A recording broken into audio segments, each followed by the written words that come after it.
I think this is going where I want to go, because I think the issues pertain to the man and the woman, and we have to take care of both of them together as a set, and that's the solution you're going to be providing, right? Yeah, so let's hear the solution part. A lot of solutions. Okay. Well, the key is understanding a lot of these distinctions. We've looked at just a few, but these are very significant. The most important, to face the right direction. You can try hard and do a lot, but if you're going the wrong direction, you get nowhere. Right. One step the right direction, your life turns to a better. For women to understand, for example, when a man is not communicative, doesn't want to share, wants to be alone, not interested in spending time with her, she takes it personally. Instead of realizing he needs cave time to rebuild his testosterone, he comes out, and what will keep his testosterone up is if he feels she appreciates him. When you said men complain that women don't understand me, that's usually a man's defensive reaction. A man's real complaint that often we don't verbalize because it makes us sound like whiners is we don't feel appreciated. Right. There's not a man I've ever counseled who wanted a divorce from his wife. I always say, why? What's going on? What's going on? Bottom line. And this is almost the same thing every man says. No matter what I do, it's never enough to make her happy. Almost literally in those words, those too. words, because you can those relate are to the words those that I would right? hear, too. And I get that it's appreciation issues on both sides. Well, no, women are confused. Yeah. Everybody's confused. Women feel, I don't feel appreciated. Right. But I've never seen a woman say, no matter what I do, it's never enough to make him happy.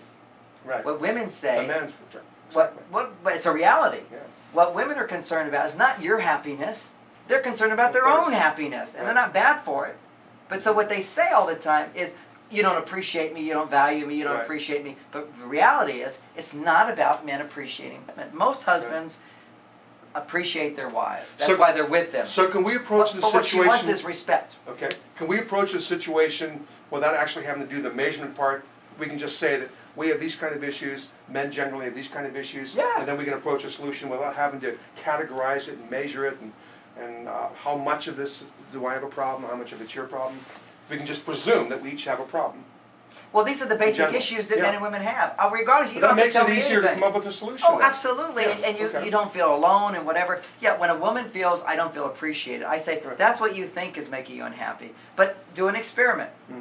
Come home and do a lot of things for your husband, and he'll say, thank you, thank you, thank you, thank you, and at the end you'll be exhausted and you feel like he hasn't done anything for me. See, that's what women are saying. They're saying, he's not doing enough for me. Right. Well, then that's what her complaint is. You're not doing enough for me. Not that you don't appreciate me. Imagine you're with a woman who totally loves you and you do nothing for her. You're going to, hey, I love this lady. It's great. I come home, sit, and do nothing. Okay? A man appreciating you doesn't mean he's going to do things. So women have to be clear is that if their complaint is he doesn't appreciate me, then he'll sit down and say, do more things for me. And I'll appreciate you.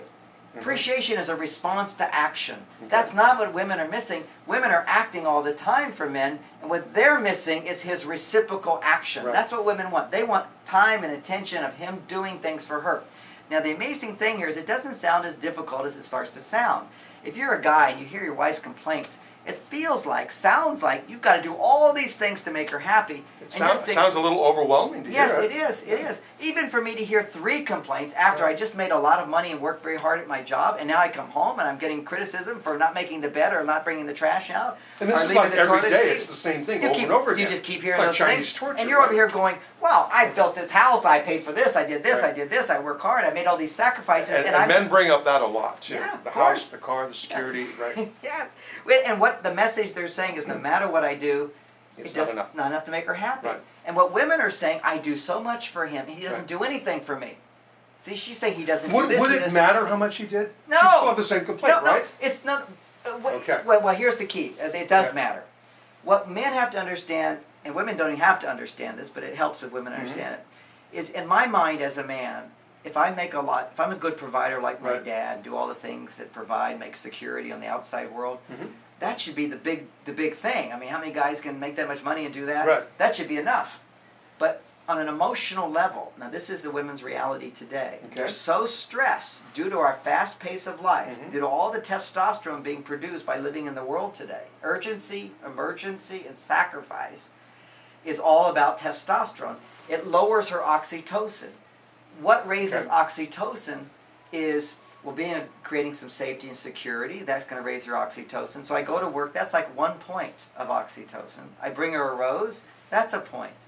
a surge of oxytocin. I open the door for her. That's a point. I listen to her talk, and every time she changes the subject, that's another point. The point system. Okay. And in the point system, the way men think, if you do something big, you get a lot of points. Yes. If you do something little, you get nothing. It doesn't work that way. No, with women, it's how many little things you do that See, add now up I to- know what I've been doing wrong. Okay.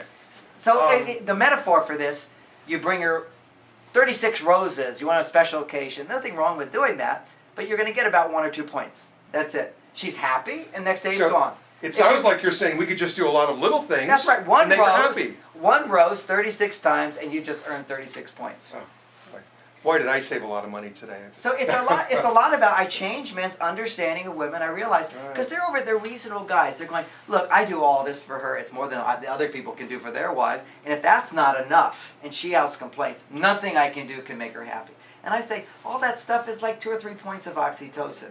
Little things. Start doing these little things. So little things look like planning a date. Just plan a date. Now you have to be big and spectacular. You just plan the date. You planned it. So your solution is going to be about changing our conduct. Yes. And because of the way we change our conduct, it will change our hormonal levels. Yes. And then we don't have to do it medically. What changes our wisdom changes our conduct. We just change behavior is the way I would look at it, but conduct's good too. So if I suddenly do a behavior that stimulates an oxytocin response in her, she's going to be happy. Whenever I create an oxytocin response in her, my testosterone levels go up. Okay. If I anticipate success, my testosterone levels go up just anticipating it.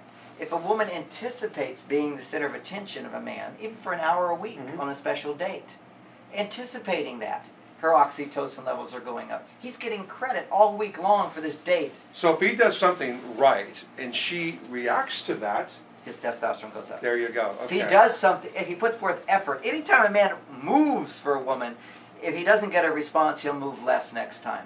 If he moves for a woman, does something for her, and he gets a positive response, he will do more. As long as both sides are putting something into it, without regard to quantity, they're both benefiting. That's right. And for men, what we have to look at is with knowledge and insight, how to behave a little differently in its little things.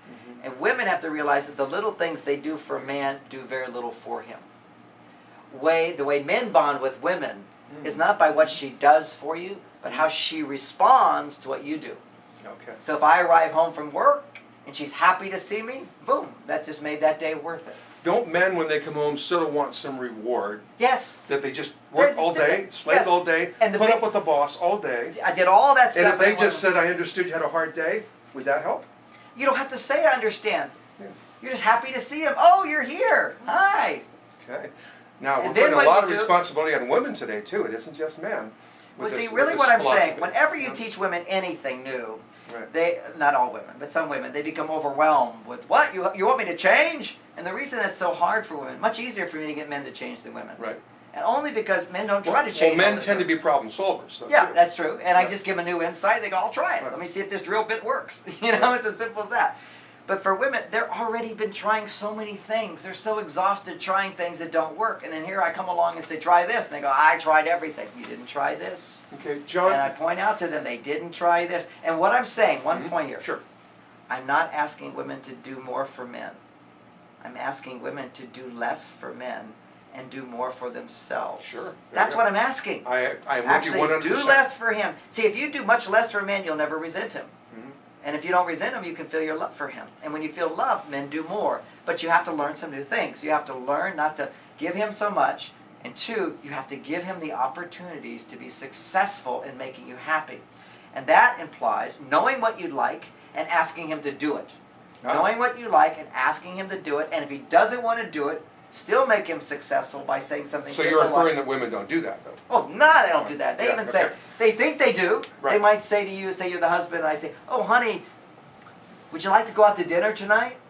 And you go, no, I'm kind of tired, I'd rather stay home. Done.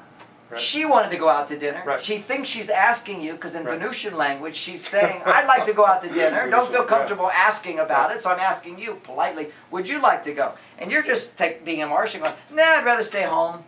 Wouldn't you like to eat out? No, I'd rather you make me a meal. And she's like, feeling taken for granted. What I'm teaching women is identify what will make you happy and tell him and ask him to do it. And reward him when he does it.